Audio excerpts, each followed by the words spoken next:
Hi everyone. Now in this session we're going to be focusing on whether China's economic model is an appropriate model for other LEDCs and transitional economies to want to imitate to some degree. Okay, we will contrast the Western approach to economic development with that of the Chinese approach, and then we'll try to reach some conclusions as to what this may mean for economic development amongst LEDCs and transitional economies. Okay, let's take a look. So firstly, when it comes to the Western approach, really they have focused on the importance and role of the market and incentivizing entrepreneurship and businesses to invest and develop themselves via a system of private capitalism. Okay, now that has been really important, and if you take, for instance, the Washington-based institutions such as the World Bank and the IMF, they have always advocated things like privatization and ensuring that the domestic competitive environment is really open towards innovation and foreign competition and so on. Okay, so of course the Chinese approach has been very different from that, as we'll see.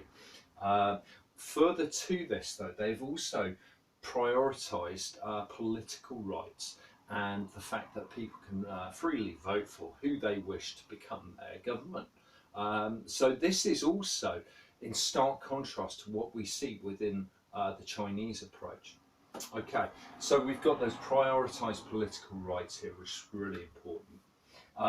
Contrast this with China's approach, which of course is based around that principle of socialism with Chinese characteristics, or state capitalism as it's also known.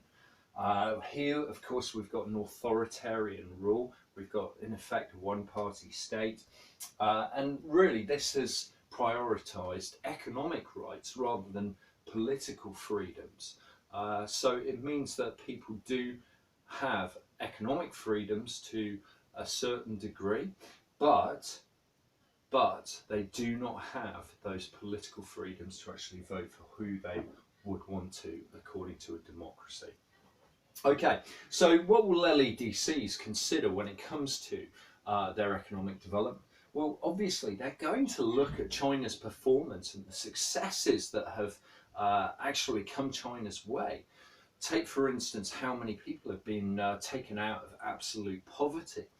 Take, for instance, the increases in GDP, the gains in living standards that this offers are absolutely huge.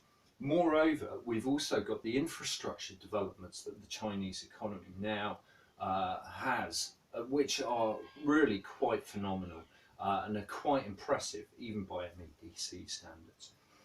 Further to that, they will also look at the role of the SOEs within the Chinese economy and how, for instance, they can act as almost a counter-cyclical institution. Take, for instance, when the financial crisis hit in 2007-2008, there was a big reduction in demand for Chinese exports, of course.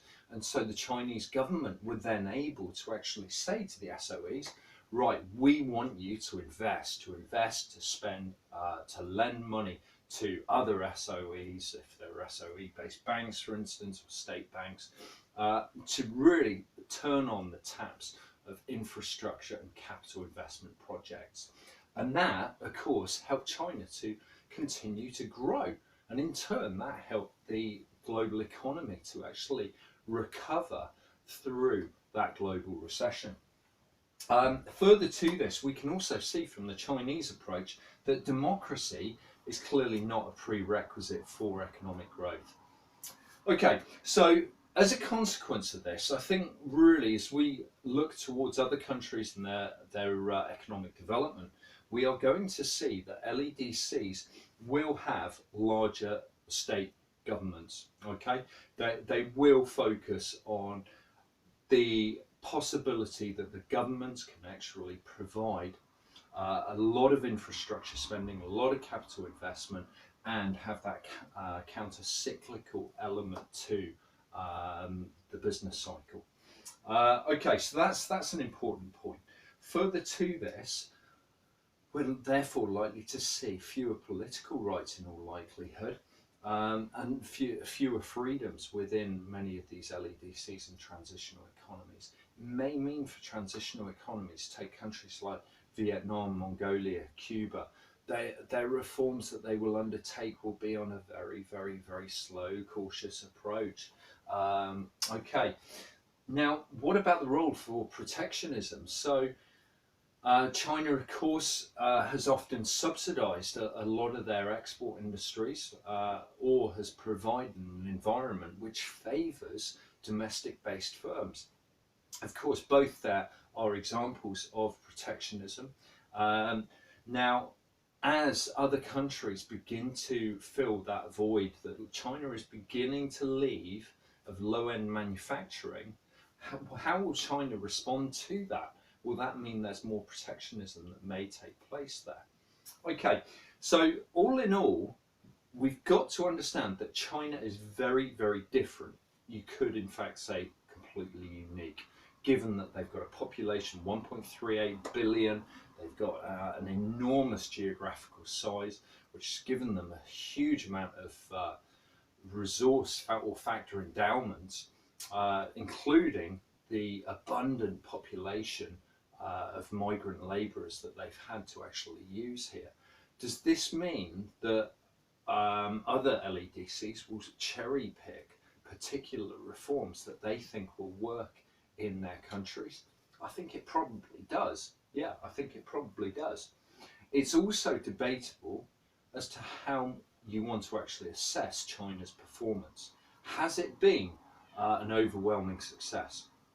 I'd say from the Communist Party perspective, it has been so far, because it has enabled them to firstly stay in power, secondly to really advance the status and the global ambitions of China as a country, as well as improving the living standards and reduce poverty so significantly.